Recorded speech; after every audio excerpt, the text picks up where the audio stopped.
Questions about the college football schedule linger. It is time to get the squad together. You're talking ball with the SEC squad, sponsored by Game Time. From Alabama to Tennessee, from Georgia to Oklahoma, from Auburn to Texas, it's the local experts of the Locked On Podcast Network bringing you scoops, breakdowns, and the most comprehensive preview of the upcoming SEC weekend.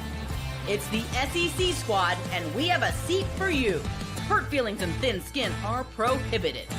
Squad up, you're part of the SEC squad. And it is the SEC squad. Sit back, grab your favorite beverage, and join us as we discuss some of the biggest offseason topics in the SEC. In today's episode, brought to you by friends at Game Time. Download the Game Time app, create an account, use our code LOCKEDONCollege, get $20 off your first purchase. All right, Dave Coulier's not here, but we got a full house. We start off, we got Zach Blackerby from Locked On Auburn, John Miller, Locked On Mizzou, Stephen Willis, Locked On Ole Miss, Corey Burton, Locked On Vandy, Clint Shamblin, host of Locked On Bulldogs, and Eric Kane, Locked On Vols, John Neighbors, Locked On Razorbacks, Luke Robinson, Locked On Bama. I'm Chris Gordy, Locked On SEC. Gentlemen, welcome in. A loaded show today.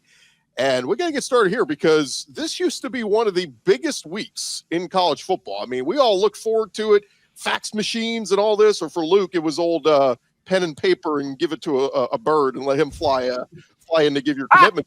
National Signing Day, like, it's not even a thing anymore. 98 to 100% of your class was signed in December, what we call the early signing period, but it's not the early signing period anymore. So I put it out to you, gentlemen. Should we just do away with this stupid February signing day? It's not National Signing Day anymore. Well, I'll say this. There are two players in the top 24/7 player rankings, two players out of that are unsigned. That is ridiculous. And I'm with you. Look, there is nothing I enjoyed more than this. I have called in sick to work, and I work for my family business so many times during national recruiting signing. Because you can't get fired. I can't. Oh, well, that's there you go. And I've done that many times. I remember being there just very sick, actually. I was actually sick this time when Rashaan Evans picked Alabama. I remember sitting there watching all these guys. I just loved it. I loved it back when I was at Alabama in the early 90s. And now it's just not the same thing. It's just completely different. And just let it be gone. Let it move on. I'd be fine to get rid of this thing. Yeah, it's ridiculous. I have Roquan Smith fax machine still in my mind. My favorite story, UCLA bound Roquan Smith, one of the best linebackers. I count the best linebacker in Georgia history.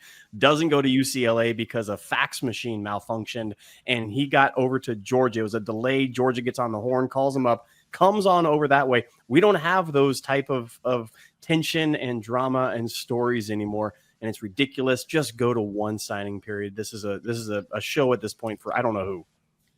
You know, one really cool thing is a little bit of inside baseball right now. Me and Corey used to work at rivals.com at the glory days of signing day.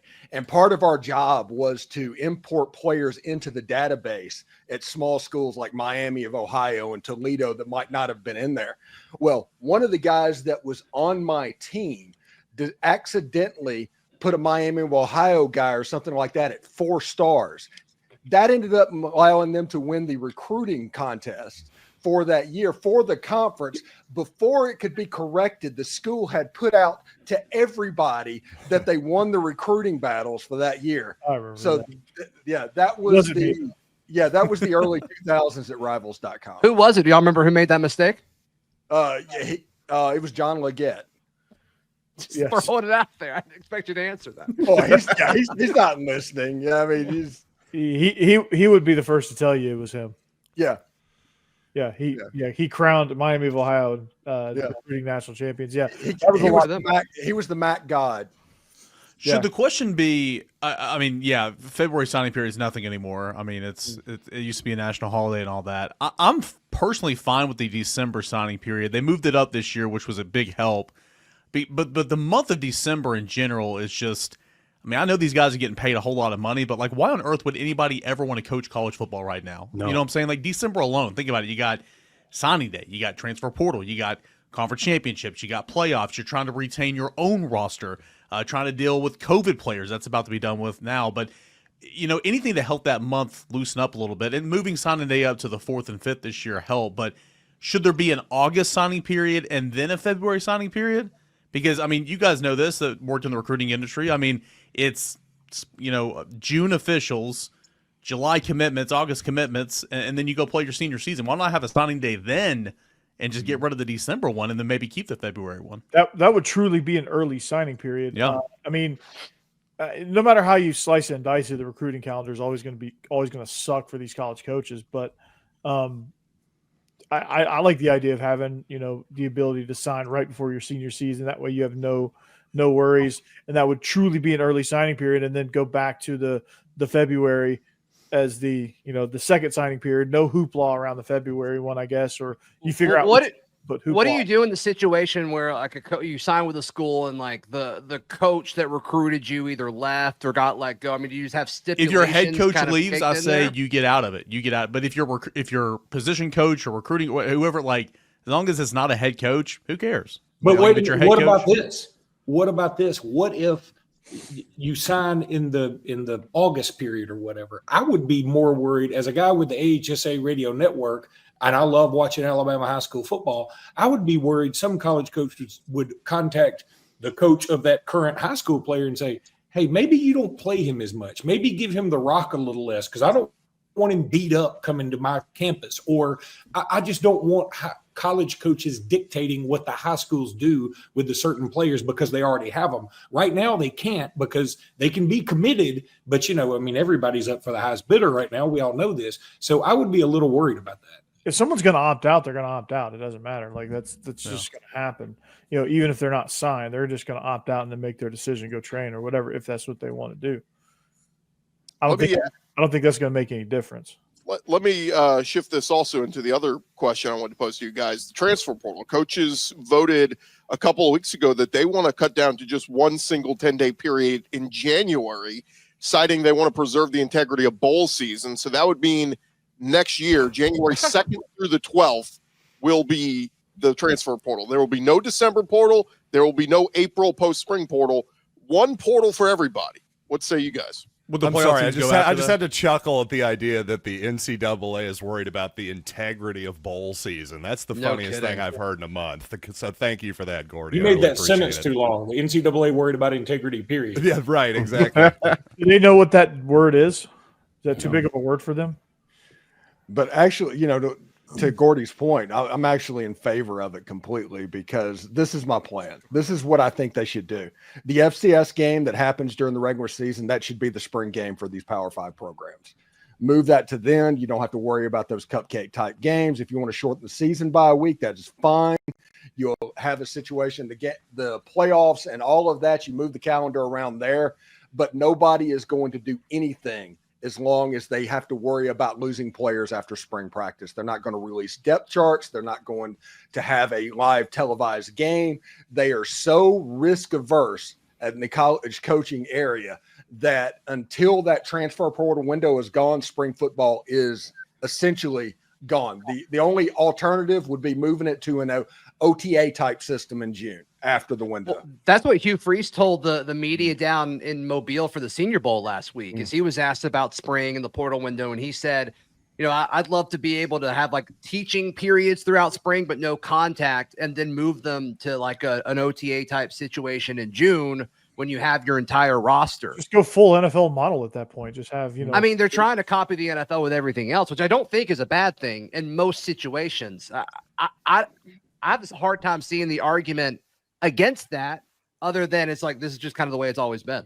I like the idea of OTAs regardless. You just, you have OTA, you have 2 OTA periods in the spring, 2 in the summer, and then you start training camp. I like that idea regardless of whatever you want to do with the portal. But I say keep spring football the way it was. If you are going to get rid of that transfer portal window, if you're going to keep it, they need to go to the OTA system. I think just the vote unanimous for this change tells me that this is one of the dominoes of many more dominoes to fall within the transfer portal. Everybody is thirsty and hungry for some sort of structure around this thing, and this is the first one to click in place for the rest of them to go. And I think the structure will bring much relief to college coaches too. I think there's a sense of it calming down a little bit for them, and they don't get so burnt out. I mean, they all dream of going to the NFL, which, you know, they're like, it's less hours in the NFL and you get an off season, and that's a dream. Good job, Chip. Yeah. Let me throw this out to you guys. Mississippi State, they played in the Egg Bowl on Friday, November 29th and lost, and their season ended. Is that too long for a school like them to wait till first week of January to address their roster in the portal? No. All right. Just throwing it out there. You got some teams that the season will end way sooner than for others. You know what I mean? Yeah. If you want your season to end later, win games. Yeah, make a bowl game. Yeah. Speaking of the NFL, that's the case there too, and it doesn't seem to necessarily hurt the teams who are in free agency who didn't make the playoffs. So that doesn't matter. Yeah. What about like coaching searches too? Like what do y'all think about, like, as far as bowl game stuff, or like, you know, in the NFL they're trying to figure out how to guardrail that as far as when they can interview and have like a coach's signing period too. Like what do you guys think about that? I am very pro coaching portal. Yeah, if you're going to make players do it, you're going to regulate that. Yes, I am very pro coaching portal. The problem becomes there's recruiting, right? I mean, every coach has to get started immediately on recruiting, so you can't have them wait to change jobs, right? Yeah, like what does that mean to set certain dates where you can make, like, you can't fire a coach unless it's during a certain time? Is that what you're saying, Stephen? Basically, the only time that you can make coaching hires is in within like a 2-week period, immediately following the season. There's no pronunciation. If you do it to players, you might as well do it to coaches too. Why don't we just do Jimmy Sexton hosts an auction and everybody just comes in, the highest bidder? He does that anyway. Yeah, I was gonna say, would that be any different? Yeah, that's what he does. Just televise it, put it on ESPN. We'll do a live auction. Can you imagine how crazy that would be? Odell Beckham would love that live auction, I'm sure. Yeah. He wouldn't be offended at all. Yeah, you're sitting here, and Florida wanted to get rid of Billy Napier after the first game, and it lasted for 8 weeks during the season. And there was so much Lane Kiffin smoke, and then Billy saved his job from what it was. That should have never happened. It shouldn't have been a possible thing, and it shouldn't even be a consequence that they could fire their coach in the course of the season. You just have to finish the season, and then you make the change. No more of this willy-nilly stuff unless you're going to quit bitching about players opting out of bowl games and not playing football. You saying 2 weeks after the end of the regular season, or 2 weeks after the end of the after the last game? After the last game of the regular season. No, the last game you play. Like if each team is different windows. See, I think different windows would be tough to work it out than just I think in terms of when people are looking, and I don't know about that. I don't know if that's actually workable. I think you should just deal with bowl games. Yeah. Good luck with that. I'm not. But here's the thing: is I've had this theory before, and no one's going to listen to it. It's fine. But I've always felt like if you get away with bowl games, use that as your spring game. And Arkansas and Texas Tech play in the Liberty Bowl. No one gives a rip. But if it's your spring game, you get to play in the Liberty Bowl. You get to go to Memphis. You get to have going up against Texas Tech in their spring roster. I just feel like for so long the bowl games. I get there's money in it and everything. But for so long, the bowl games have hindered and have made this so chaotic. I mean, that's why the playoffs took forever. That's why the expansion's taken forever. That's why this signing day and stuff, it's all predicated and are surrounding bowl games, and it's killing it, and it's killing the sport, and it's keeping it from actually becoming something of relevance. And I know how much money's in it. I get it, but I just don't know if you're ever going to completely get to the point you need to get to and have something that makes sense and that everybody can agree on and be on the same page if you don't get rid of bowl games. Just plain and simple. All right, well, we'll leave that there, guys, because I do want to switch gears and we want to talk some actual football, right? We got some football geared up real soon. What are some of the big spring questions for your teams this spring? The SEC squad, talking more ball next.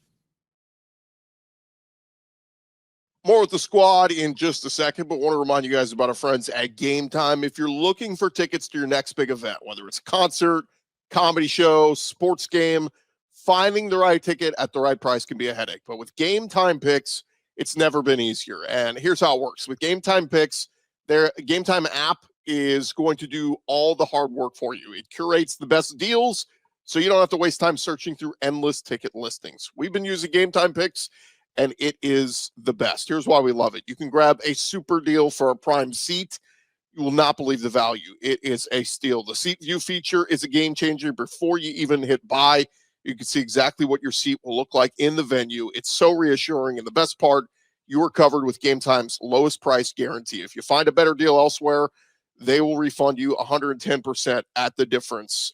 Plus, your tickets are guaranteed to be delivered on time with easy cancellation options if something comes up. If you're ready to make your next event even better, download the Game Time app, create an account, use our code LOCKEDONCollege, get $20 off your first purchase. Terms apply.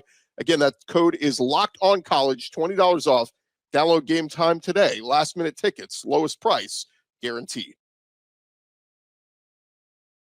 All right, gents, as we dive into it, spring ball starting up very soon, starting to see some dates. I know Alabama put out their date. LSU just announced their dates. Mizzou's always weird and does it super earlier than everybody else. But, guys, let's go around the horn. Biggest question for your team as spring ball approaches. Zach, let's start with you. I guess just quarterback play and overall grasping, Hugh Freeze's system. Can Jackson Arnold acclimate and kind of, get his feet set or regain his confidence under Hugh Freeze? I guess that's the biggest question. John Miller and Mizzou? I'll say quarterback as well. I'm sure a lot of people are going to say quarterback in the SEC this year, but also I'd say offensive line as well. A bunch of new names in the portal. So Missouri's going to have to break in a couple new tackles. And then defensively, I'd say on the outside at corner, if Missouri can improve that spot, they have a makings of what looks like a pretty good defense to me. Yeah, I'm still trying to get used to saying Pribula. Those consonants don't seem to go together. Stephen Willis, Ole Miss. I think the question is going to be whether or not Joey Chestnut can get that 50th hot dog.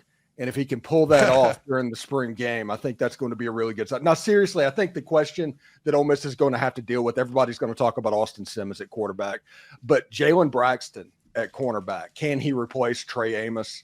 If that happens, Ole Miss's defense has a chance to be pretty good. If it doesn't happen, Ole Miss's defense has a chance to be really average. Yeah, John Miller shaking his head. There was like 5 Razorbacks on Ole Miss's roster now. That's one of them. Nope. I'm John Neighbors. That's John Miller. What else? Miller. You mix up the Johns. It's no We have a big deal. lot of Johns here. I read John Miller. I meant John Neighbors. Don't you John, ever do that again. John, how do you like all those Arkansas Razorbacks? Hey, whoa. Am I supposed to be offended by that, Neighbors? Come on now. Yeah, how do I feel? Yeah, that's a great question, Gordy. Yeah, how do I feel? How do I feel about all the good Razorbacks going to other teams? It's just a great feeling. It feels great. I'm excited about the season for that reason. That's Patrick should be all American. Well, yeah, I'm pissed off about this because I thought I was coming on here to talk basketball because that's all that matters right now. But then here we are talking about spring ball. It's like, come on, man, the season hasn't been torturous enough. We got to actually talk football for this. So, but yeah, it's great, Gordy. Thanks for asking. We'll come back to you in a minute. Corey Burton, how about Vanderbilt? Well, they got to announce spring dates first, but then, can this offense find a passing game? We all know what Pavia can do in the run game. Can he find some semblance of a pass game to make them, true dual threat team? Defensively, can they make the next stop and get pressure on the quarterback? And just kind of see how this defense gels with some of the new transfers. Yeah, it felt like it was all Eli Stowers. Where are the receivers? Find some receivers. Exactly. Find a passing game outside of Eli Stowers. And even then, it wasn't much. Clint Shamblin, how about the Bulldogs? Man, underachieving. 2 straight years of not winning a championship. I know it feels like a drought all of a sudden. It's going to be actually wild. The snap count coming back for Georgia is radically low. It's unbelievably low. Offensive line, it's a brand new offensive line. Gunnar Stockton, Ryan Puglisi, do not think that Gunnar Stockton is the de facto quarterback because that is not the case and that is not what people are saying. Running back should be healthy, but honestly, it's all eyes are going to be on these wide receivers. The transfer portal's coming in. We got a bunch of firepower now. Kirby's listened, and Kirby went out in the portal and said, let me get the 2 best that I can find to pair with a running game and a stout defense that hopefully is going to be there. So can Georgia find its identity again? And that is in the trenches. That is not being 14th in the SEC in rushing, but near the top. And can the defense get back to what it was that won championships? Trenches is going to be my focus going into spring, and that's my biggest question. Are you disappointed that Arian Smith found his hands? He left him in Mobile? Corey. I can't. I'm not mentally prepared or emotionally prepared to talk about it. Yeah, great storyline this past week at the Senior Bowl is Arian Smith caught everything at the Senior Bowl. If only he could have done that at Georgia. If we catch half the drops that we had all year, we're a top 8 explosive offense in the entire nation. Half the drops that we had. I can't believe it. By the way, I love that Puglisi pushing Stockton storyline. That's a good I'm one. telling y'all, watch out for him. He's the real deal. At least Jaden Rashada will not be in the mix. We know that. How about Eric Kane? How about those Vols? Yeah, a couple of areas on the offense. I think the defense will be pretty solid. Honestly, you bring back a lot of starters, returning starters, and some playmakers in the secondary. On offense, though, I mean, you're losing 4 starters on the offensive line. The unit that led the SEC in rushing. Pass pro wasn't as great, but at least you have a path there. Like, who's going to be in what position. You just got to see guys come along. Wide receivers, man, it's like you got Mike Matthews and Chris Brazel's returning, and it's about it, right? And, the passing game's not been great the last 2 years for Tennessee, and a lot of that has to do with the receivers. So it's not necessarily a bad thing. So we'll see if Boo Carter plays in the offense, but Mike Matthews, excited to see a whole lot more of him. But Tennessee's got to answer some questions in the passing game, specifically at wide receiver, and they won't all be answered in spring, but that's what one of the major storylines in Knoxville is this spring. Yeah, I've had a lot of people look. You weren't here last week, Eric, but a lot of people here said they think Tennessee falls out of the playoff this year. So we'll see if that happens. John Neighbors, I know you're excited about another year of Sam Pittman. Yeah, I'm tickled. There is a thing about the spring ball that Arkansas fans really are interested in, and that is how this team is going to look after losing the majority of their best players to other SEC schools in the transfer portal. They'll be replaced by just as good, if not better, players. The ones from D2 schools and the ones that are up there in the non-Power 5. Ones that, especially like they're in the secondary, players that had 4 tackles, an offensive lineman from Oregon, that team that was number 1 seed. Yeah. The true freshman that was a backup that got redshirted, who's never played it down. There's going to be a lot of really interesting things to check out this year for the Hogs. And I can't wait to see how it's all going to turn out and how I can convince myself that this is going to be a better year with a much more difficult schedule, and how it's just, this is the right move to keep moving forward with how things are going. And 4-8 is going to be really good next year. I'm actually looking forward to it. I can't wait for it to happen. I've been excited about it since the season ended, and I can't wait to see it in full 4K in 2025 and during the fall. So, John, are you okay? Are you doing Better okay? Help still a sponsor? Like, what do you want me to say? Zoloft, perhaps? Please tell me. Like, I here's the thing. Y'all say all this all the time. John, you okay? John, y'all don't watch the Hogs for a living. That's what I do. So sit over there with a straight face and just give me something. Tell me, what is it that here's something you are excited about? You get somebody give John a talk space promo code. That's what you get, John. You get first go ahead, first crack at whatever coach you want when Sam Pittman inevitably gets hip replacement and can't come back for the season. You know what? That's a great point, because, Arkansas, when they fired Chad Morris, was actually the first Power 5 team to fire their coach. And they ended up being the last Power 5 team to fill that role. So being first crack isn't going to get me squat. Well, so, sorry, yeah, Clint's trying, John. Clint's trying to give you something. Well, that's what I'm saying. So you guys are all like, geez, John, why are you being such a Johnny Raincloud over there? It's like, well, if you give me something to be excited about, I would be nothing like, I would just be so pumped up and excited to get about a backup linebacker. But I got nothing. I have nothing. So You have Calipari in Kentucky. The other thing that I'd really like to talk about was, and I think the quarterback battle is clearly what is going to be number 1 at Alabama. Will it be Keelan Russell? Will it be Ty Simpson with the experience? Will it be Austin Mack, who knows these coaches better, talking about Grubb and DeBoer better than everybody else? That's kind of weird. It's going to be a lot of fun, but I think the second most fun position to watch this spring will be running back, because Jam Miller is coming back. But he's he's the kind of guy that'll give you 28 carries for 98 yards. I think Alabama fans would like somebody with a little more explosiveness. Is that A.K. Deere? Is that Kevin Riley? Is it Daniel Hill? Is it Richard Young? Hopefully it's going to be one of those guys, because I think they're going to need some more explosive plays out of that position next year. No doubt. It's look, Alabama's one of the few spring games I got to see it. I got to see what the quarterback's going to look like. We're not used to this at Alabama. It's going to be very interesting. All right, let's have a little fun when we return, guys. Super Bowl is this weekend. If I give you any current SEC player they'll win a Super Bowl. The SEC squad talking all next.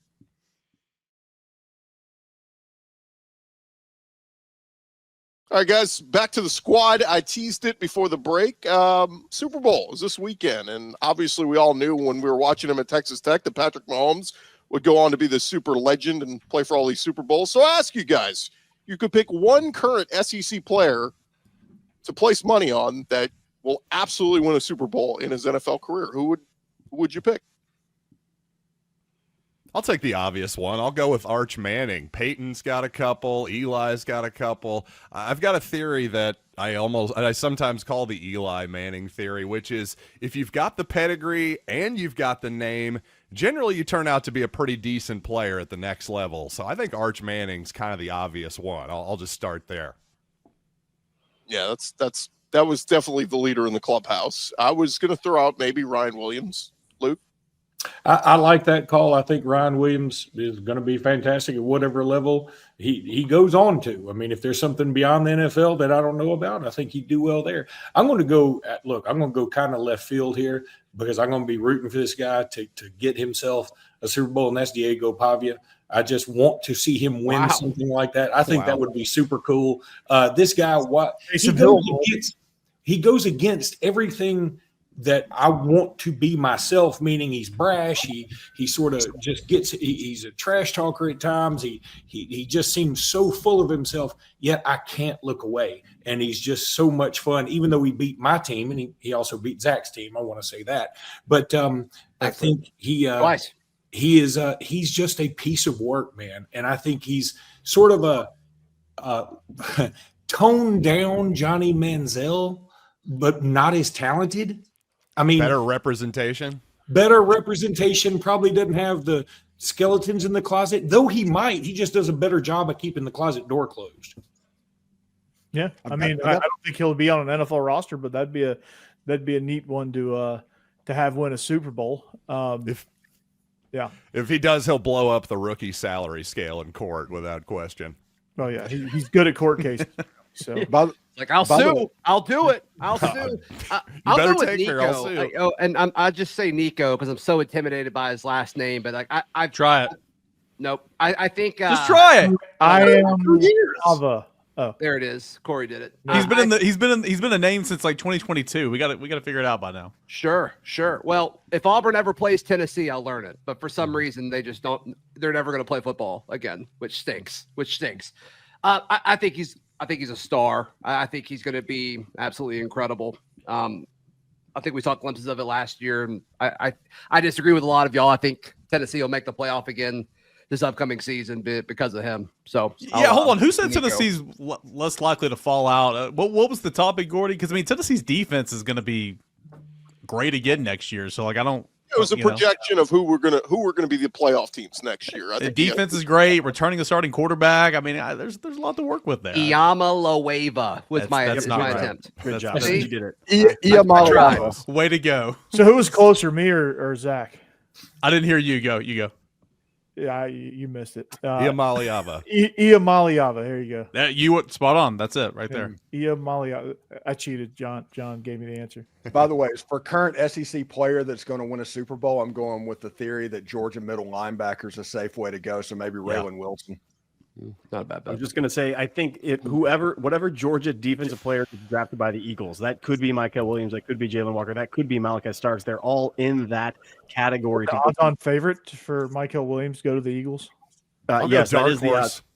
Since we're on topic, I'll go former Georgia edge rusher Damon Wilson, who's now at Missouri. Heard a lot of good things about him from our own Brian Smith. Thinks he might be the best guy in the whole portal, so maybe I'll go with him as a dark horse. I wanted to go Luther Burden, but I mean, John, is he still going to be drafted in the top 10? I mean, he's going to be drafted way too high. He's going to go to a really bad team. So, I think there's a chance he could maybe fall into the second half of the first round. I definitely don't think he's going to fall out of the first round or anything. There you go. Yeah, then Luther Burden's my answer. Luther Burden or James Pierce. James Pierce is going to slide to like 20-something. He's going to be to a good team rushing the quarterback.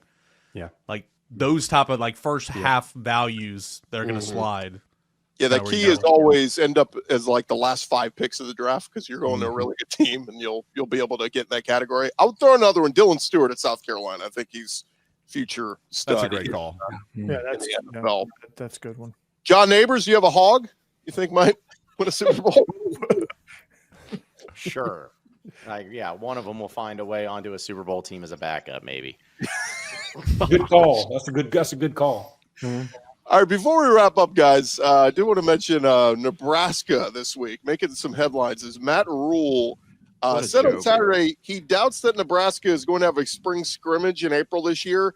And his reasoning why, he said, I hate to say this, it's really because last year we were one of the more televised spring games, and I dealt with a lot of people offering our players a lot of opportunities. So are you buying Matt Rhule saying, God, everybody just saw our players and how awesome they were and started DMing them all saying, we need you, so we can't tell. Here's my question with that. What Nebraska player really got that much attention that was so many of them come in droves to just rip people off this roster? You have one, Dylan Rhule is maybe it who people really care about, maybe a couple of offensive linemen, plus you just went to the portal and got a Notre Dame guy back offensive line onto your team. Like, stop this. Matt Rhule is posturing and it's disgusting. It's just like his stupid quarterback trying to be Patrick Mahomes. Matt Rhule is trying to be another coach, and it's just ridiculous. Like, this is, what are you doing, Matt? No coach in America wants to do a spring game. They'd rather have those scrimmages are closed. Have another scrimmage, another practice.